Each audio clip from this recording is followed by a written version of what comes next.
한밤중에 나는 내가 있다는 것을 알았다. 무에서 도망쳐 나온 한 방울의 생명인 너를. 나는 캄캄한 어둠 속에서 눈을 짓뜨고 있었다. 그리고 갑자기 그 어둠 속을 확신의 섬광이 번뜩이고 지나갔다. 그렇다. 너는 있었다. 존재하고 있었다. 그것은 마치 가슴에 총격을 당한 듯한 느낌이었다.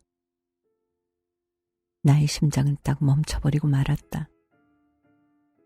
그리고 그것이 얼떨떨해 하면서도 어렴풋이 둔한 소리를 울리며 다시 뛰기 시작했을 때 나는 모든 것이 의심스러울 만큼 공포감을 불러일으키는 우물 속에 빠져 있음을 깨달았다.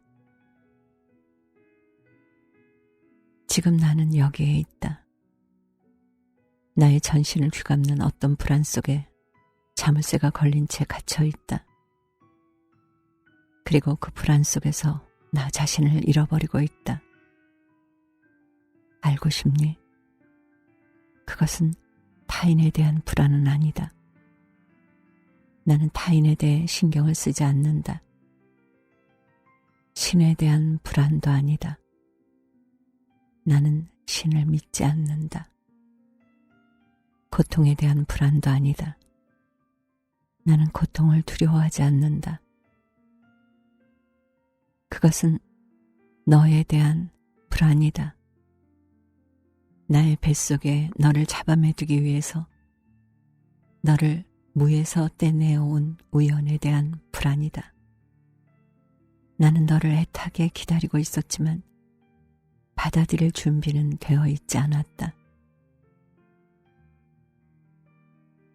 나에게는 항상 잔혹한 질문이 주어져 있었다. 만일 내가 태어나기를 바라지 않는다면, 그리고 만일 어느 날 내가 이렇게 외치면서 나를 비난한다면, 누가 나를 이 세상에 끌어내어 달라고 부탁했어? 왜 나를 낳았어? 왜? 인생이란 힘겨운 것이다, 얘야. 인생은 매일같이 되풀이하는 일종의 전쟁이란다. 그리고 그 기쁨의 순간은 오래 계속되지는 않으며 거기에는 무서운 대가를 치르게 되는 거란다. 하지만 너를 내던져 버리는 것은 잘못이라는 걸 나는 어떻게 해야만 알 수가 있을까?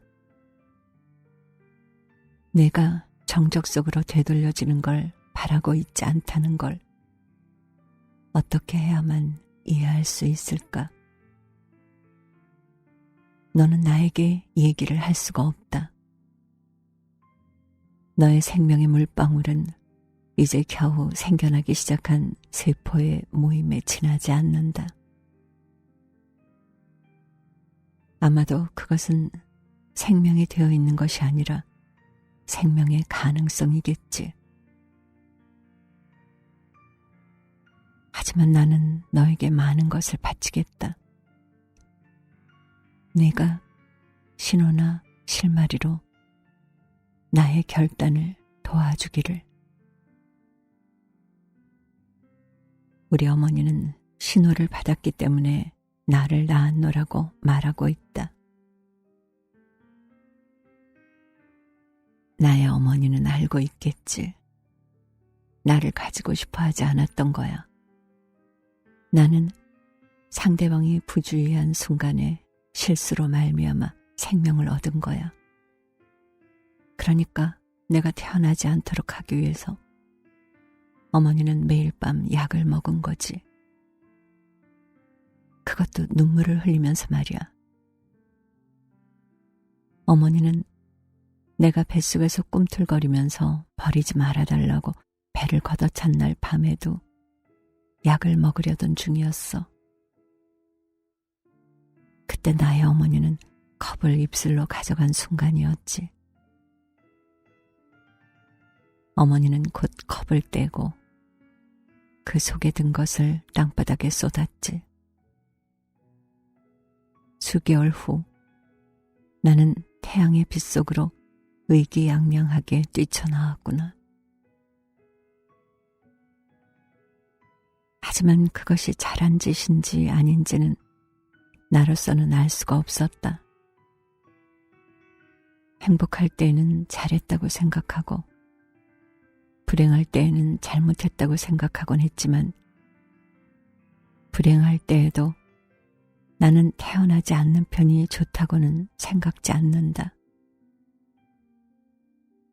왜냐하면 무보다도 나쁜 것은 아무것도 없기 때문이다. 되풀이해서 말한다면 나는 고통을 두려워하지 않는다. 그것은 우리 둘과 함께 태어나고 함께 자라난다. 그리고 양쪽 팔이나 양쪽 다리를 가지고 있는 사실에 익숙해지듯이 익숙해지고 만다.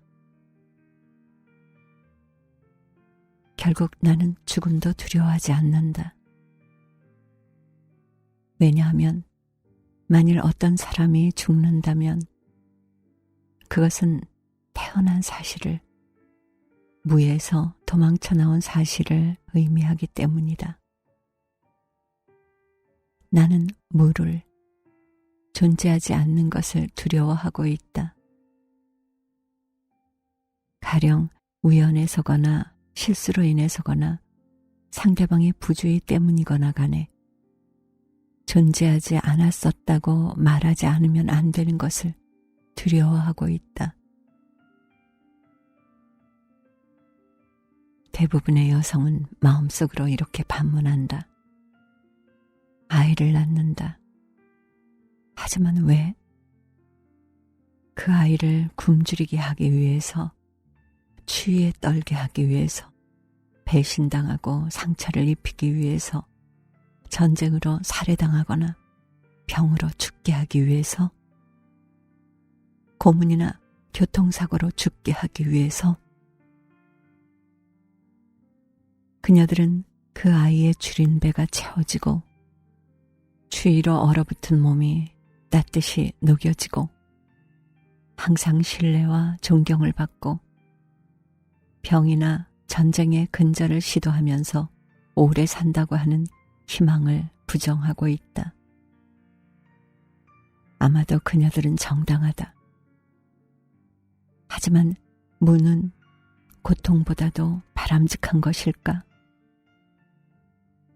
자신의 실패, 환멸, 고통을 한탄하는 활동정지의 순간에도 나는 무보다는 고통 쪽이 더 바람직하다는 판단을 내리고 있다.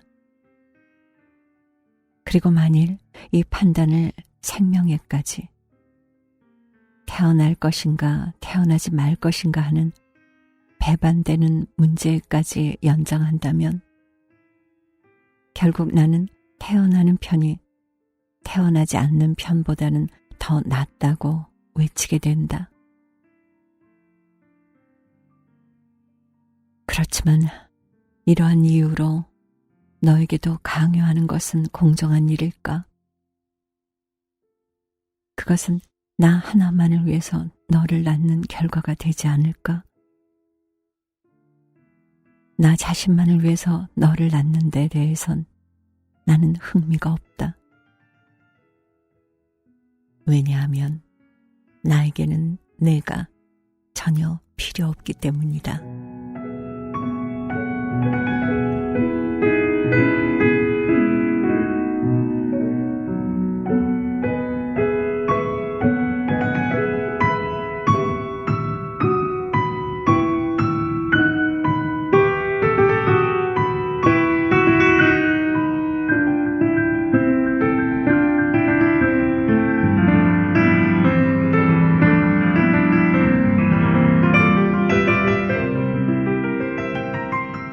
나는 너를 의사에게 데리고 갔다.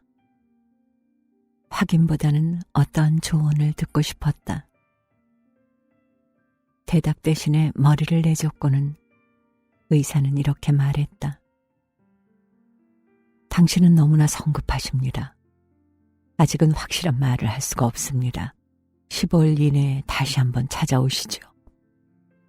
하지만 그것은 당신의 상상의 산물임에 지나지 않았었다고 하는 각오는 해두도록 하고 말입니다. 다만 그가 아무것도 모른다는 것을 보여주기 위해서 나는 또다시 찾아가리라. 그의 과학의 모든 것도 나의 직관에는 미치지 못한다. 그리고 남성은 임신했다고 주장하는 여자를 진단 가능한 시기 전에 어떻게 이해할 수 있을까? 남성은 임신하는 일은 없다. 그리고 이 점에 대해서 말해다오, 얘야. 그것은 이점이니 그렇지 않으면 한계니. 어제까지는 이점이라고 특권이라고 생각했다. 오늘은 한계, 빈곤성이라도 한 듯이 생각된다. 자기 자신의 몸속에 새로운 생명을 잉태하는 것.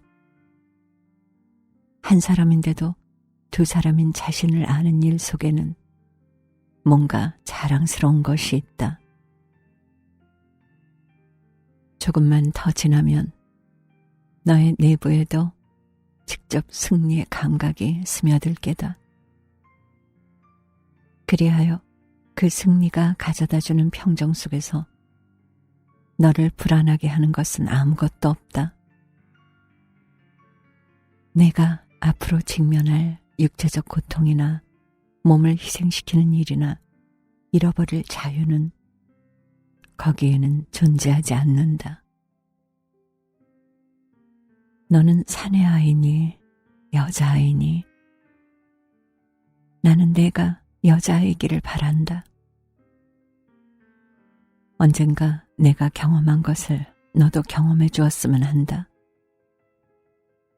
나는 여자로 태어나는 것은 불행한 일이라고 생각하고 있는 우리 어머니에게 전혀 동의할 수가 없다.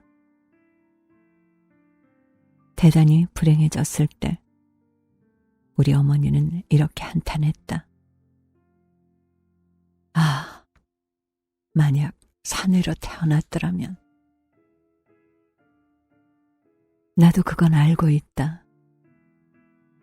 우리들의 세계는 남성에 의해서 남성을 위해서 만들어진 세계다. 남성의 전제는 매우 오래된 것이고 그것은 언어에까지 미치고 있을 정도다. 예를 들면 계집애 같다는 말은 사내답다고 하는 말에 비하면 아주 경멸적인 의미로 쓰이고 있다. 그리고 여자는 사람 축에 들지 않기라도 한 것 같은 말투가 쓰이고 있다. 자식이란 어쨌든 사내 아이를 가리키고 아들과 딸이 있더라도 무슨 일이든지 먼저 아들이 우선이다. 인생을 설명하기 위해서 남성이 만들어낸 전설에 의하면 최초의 창조물은 여자가 아니다. 아담이라고 불리는 사나이다. 이분은 나중에 등장한다. 그를 기쁘게 하고 재난을 가져오기 위해서. 교회를 장식하는 그림 속에서 신은 수염을 기른 노인이다. 결코 백발의 할머니는 아니다. 그리고 모든 영웅은 남성이다. 불을 발견한 프로메테우스를 비롯하여 하늘을 나르는 일을 시도한 저 이카로스에 이르기까지. 나아가선 신과 성령의 아들이라고 선언한 저 예수에 이르기까지. 영락없이 그를 낳은 여자는 불안기나 유모처럼 보인다. 그래도 역시 바로 이 점 때문에 여자로 태어난 것은 대단히 매혹적인 일이다. 그것은 용기가 필요한 모험이요. 결코 지칠 줄 모르는 도전이다. 만일 여자로 태어난다면 너는 많은 일에 착수하지 않으면 안 된다. 맨 먼저 만일 신이 존재한다면 그것은 백발의 할머니 혹은 아름다운 소녀일 수도 있다고 주장하기 위해서 싸우지 않으면 안 된다. 그 다음엔 이브가 사과를 딴 날에 죄가 생긴 것이 아니라 그날에는 불복종이라고 일컬어지는 근사한 덕이 생겨났다고 설명하기 위해서 싸우지 않으면 안 된다.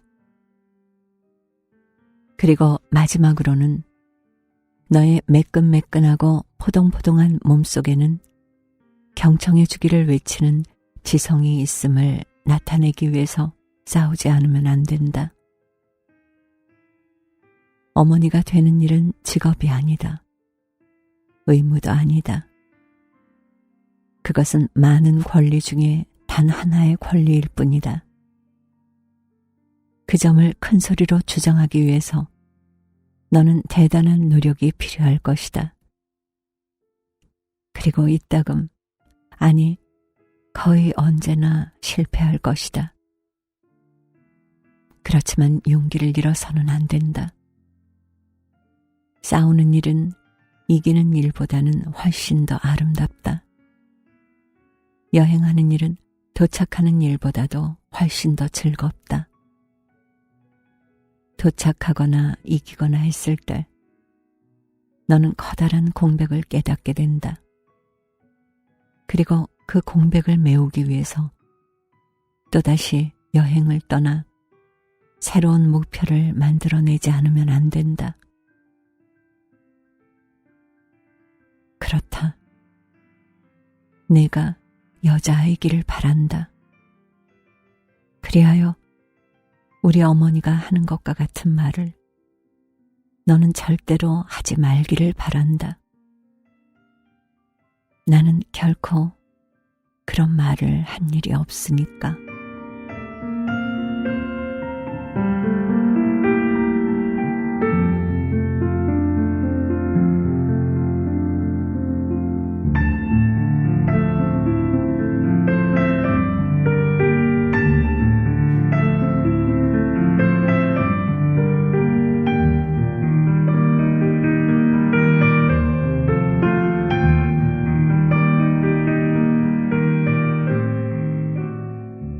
하지만 내가 사내 아이로 태어나더라도 나는 마찬가지로 만족하게 여길 것이다. 아마도 한층 더 만족스럽게 여길 것이다. 왜냐하면 숱한 굴욕, 예속, 수탈을 당함이 없이 살아갈 수가 있으니까 말이다. 이를테면 사내 아이로 태어난다면 너는 컴컴한 길목에서 폭행을 당하지는 않을까 하고 두려워하지 않아도 된다. 첫 대면에서 남의 눈에 들도록 하기 위한 아름다운 용모나 지성을 갖추기 위한 아름다운 육체가 도움이 되는 일도 없다. 좋아하는 사람과 같이 자더라도 악의에 찬 비난을 받는 일도 없고 사과 열매를 딴 날에 죄가 생겨났다고 말하는 소리를 들을 일도 없다. 일을 할 때에도 힘들이지 않아도 된다. 만일 신이 존재한다면 그것은 백발의 할머니나 아름다운 소녀일 수도 있다고 주장하여 싸우는 일도 훨씬 더 쉽게 할 수 있다. 비웃음을 당하는 일 없이 반항할 수 있고 우물 속에 빠진 듯한 느낌으로 한밤중에 잠을 깨는 일이 없이 사랑을 주고받을 수 있으며 비난받는 일이 없이 자기 자신을 지킬 수 있다. 물론 너에게는 다른 예속, 다른 부정이 덮쳐든다. 사내라 할지라도 인생은 용이한 것이 아니야. 알겠지? 너는 보다 더 씩씩하고 튼튼한 근육을 갖게 될 테니까 보다 더 무거운 짐을 나르라는 말을 듣게 되고 자의적인 책임을 강요당한다. 너는 수염을 기르게 될 테니까 만일 울거나 하면 사람들에게 비웃음을 당한다. 그리고 만일 부끄러움을 타면 그것조차도 비웃음을 당한다. 너는 임신을 하는 일은 없을 테지만 전쟁에 나가서 서로 죽이라는 명령을 받게 된다. 그리고 원시의 동굴 속에서 만들어진 폭군제를 후세에 전하기 위해서 너의 공모자가 필요하게 된다. 그렇지만 어쩌면 바로 이 점 때문에 남자로 태어나는 것은 마찬가지로 경의에 찬 모험이 될 것이다. 결코 너를 배반하지 않는 기도가 될 것이다. 적어도 나는 그렇게 되기를 바란다. 왜냐하면 만일 내가 사내 아이로 태어난다면 언제나 내가 꿈꾸고 있었던 것 같은 사내, 약한 자에게 다정하게, 권력자에게 엄격하게, 너를 사랑하는 사람에게 관대하고 너에게 명령하는 자에 대해서 인정사정 없는 사내가 되기를. 요컨대 예수는 하나님의 아버지와 성령의 아들이지 그를 낳은 여자의 것은 아니라고 말하는 모든 사람들에 대한 적이 되어주기를 바라는 것이다. 알겠니? 사내라는 건 남성기를 갖는 것을 의미하는 건 아니고 그것은 한 사람의 인간임을 의미한다고 나는 설명하려고 하는 것이다. 그리고 나에게 있어서는 우선 첫째로 내가 한 사람의 인간이 되는 일이 중요하다. 인간이라는 말, 그것은 멋진 말이다. 왜냐하면 그것은 남자나 여자의 한계를 정하지 않으며 남성기를 가진 자와 그렇지 않은 자와의 사이에 경계를 긋지 않으니까. 결국은 남성기를 가진 자와 그렇지 않은 자를 구분하는 실은 매우 가는 것이야. 실제로는 그것은 뱃속에서 생명을 성숙시키느냐 시키지 않느냐 하는 능력에 의존해 있다. 마음과 두뇌는 성과는 관계가 없다. 행동도 성과 관계가 없다. 내가 마음과 두뇌를 가진 인간인 한 잘 기억해 두려무나 나는 절대로 사내답게 혹은 여자답게 행동하라고 너에게 명령하는 사람은 되지 않을 것이다. 다만 너에게 태어난 기적으로부터 충분한 수확을 우려내라고, 절대로 비열한 짓에 굴복하지 말라고 요구할 따름일 것이다. 비열성이란 항상 매복하여 기다리고 있는 짐승이다. 그것은 우리들 모두에게 매일같이 덤벼든다. 거의 모든 사람은 근신, 예의, 때로는 현명성을 명목으로 내세워 비열성에게 탐식당하고 만다. 그리고 위험이 닥쳐올 때까지 비열하다면 위험이 지나간 후에 사람은 허세를 부린다. 너는 위험을 피해서는 안 된다. 절대로. 만일 불안이 너를 억압하려고 할지라도. 태어나는 것은 벌써 그것만으로도 하나의 위험을 범하는 일이다.